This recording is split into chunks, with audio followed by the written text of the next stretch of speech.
Okay, Rabbi Say, let's continue. Mah Toivu alecha Yaakov. I want to discuss today an interesting tefillah.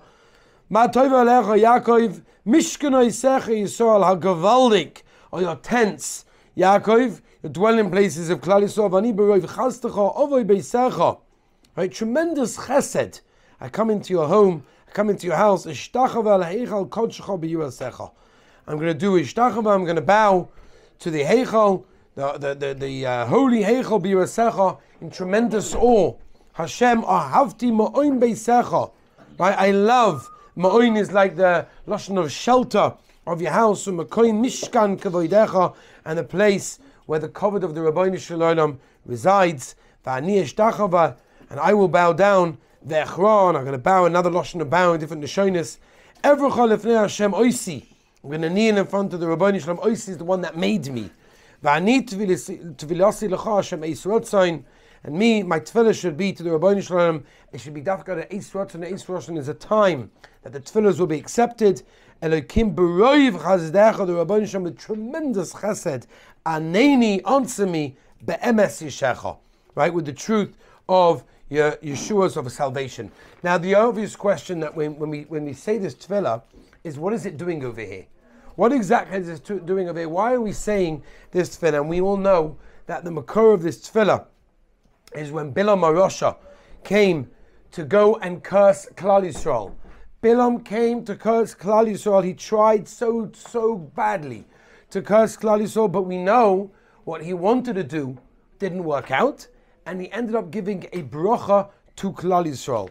And that was these words over here. Right? Now, the question is, why are we saying this at the beginning of davening? It's almost before even Birchas HaTorah. It's before Birchas HaShacha. It's before Pesukah de Zimra. As we haven't said, but we are going to say many times, Rosh Pinkus famously writes that tefillah is a binyan. You're building something. You start off with the foundations and then you move up. We've spoken about Moda'ani. We're moving on and on. What is Mah Toivu doing over here before we've even said Birchas HaTorah and Birchas HaShacha? So the answer is a lashon in the Reishis Chochmah. There's a lashon in the Reishis Chochmah in Shara Yira where he brings down the following. He says when a person leaves this world, he's going to be asked two questions. Question number one, will you makabel the yichud of Hashem? Right, the sovereignty of the Rabbeinu Shalom in the morning and the night. And number two, were you nice and pleasant to your fellow man? Which means that the Reishis Chochmah is equaling.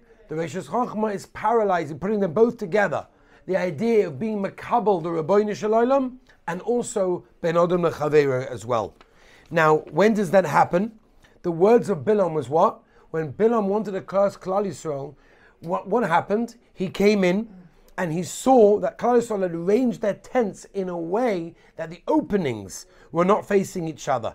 And he understood at that moment that they respected each other's privacy. They respected each other's, they had this mutual respect and consideration for others that was so dear to them, which was automatically dear to the Rabbeinu Shalom.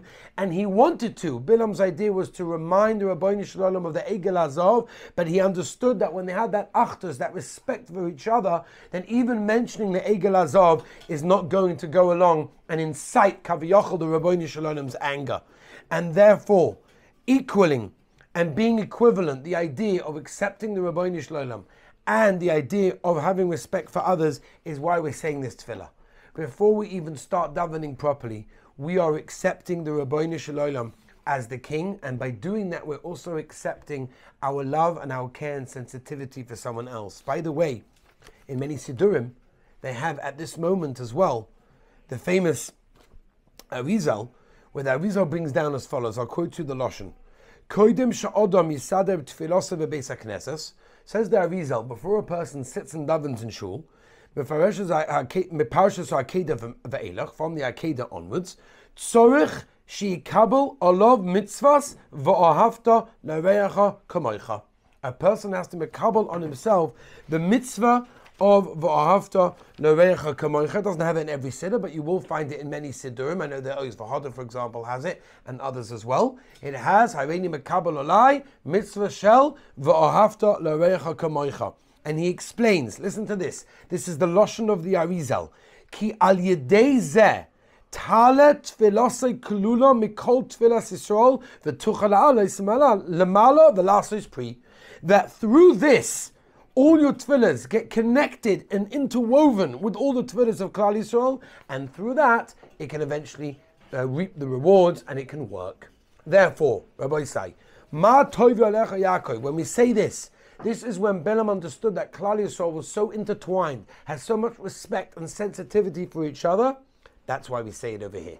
We say it over here because before we start davening, we have to makabel and understand the sensitivity that we have to others. It goes hand in hand with the Arizal's idea of being makabel, that to love others as we love ourselves, and that is the tefillah that we say over here of Mah Toivu alecha Yaakov, the tefillah that Bilam HaRasha said, and we are saying to the Rebbeinu Shalom Vani Tefilasi L'cha Hashem Eis Ratzon. And our tefillah that we're about to say should be at a time that's favorable, and Ekim B'Roiv Chazdecha, with the tremendous chesed that you have, Aneni Be'emes Yishecha, answer me with the truth of your salvation.